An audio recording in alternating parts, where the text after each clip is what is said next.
I want to talk to my young folks today. Some of you seem to have a misunderstanding about the political parties. It is not your fault, it was designed that way. The great James Baldwin once said, "We vote to buy ourselves time. Time to strategize, help put laws in place, while we get our own communities together and build it." First, let me explain how the parties switched. For many years after the Civil War, most African Americans were loyal to the Republican Party. Why? Because President Abraham Lincoln, who freed the enslaved, was a Republican. After slavery ended, Republicans helped pass the 13th, 14th, and 15th Amendments, giving black people freedom, citizenship, and the right to vote. The Republican Party was seen as the party of freedom, while Southern Democrats supported slavery, segregation, and unfair laws called Jim Crow laws. But things began to change in the 20th century. In the 1930s, President Franklin D. Roosevelt, a Democrat, created programs called the New Deal to help people during the Great Depression. Many African Americans men started to support Democrats because they finally got jobs and help from the government, even though racism still existed in those programs.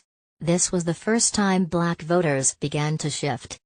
In 1948, President Harry Truman, a Democrat, ordered the military to be desegregated.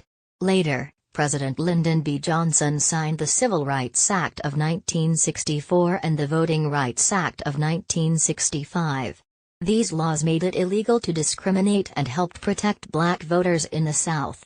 Because of this, more and more African Americans began voting Democrat. Then came the Southern strategy.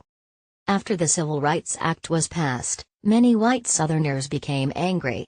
They had been Democrats for over 100 years, but now the Democratic Party was supporting black civil rights.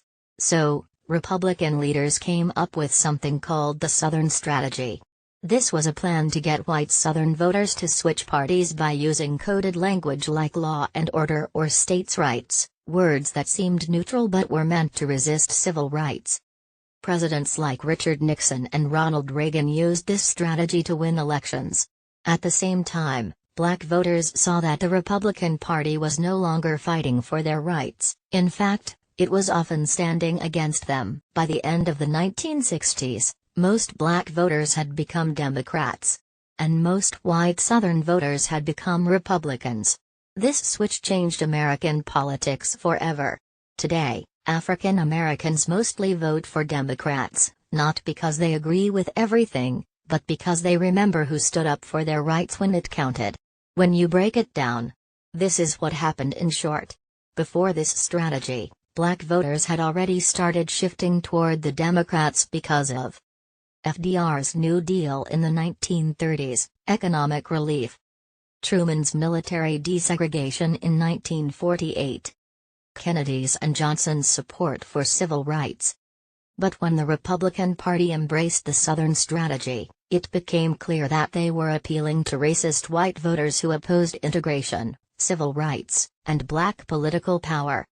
So black voters said, "If that's the side you're appealing to, we're out." Over the years people slowed down on voting, saying my vote doesn't count or both parties are the same. It's now up to you. What are you gonna do? Be careful, watch the mis and disinformation that has been working so well. Check several reliable sources, make it make sense. Voting rights are on the line for everybody.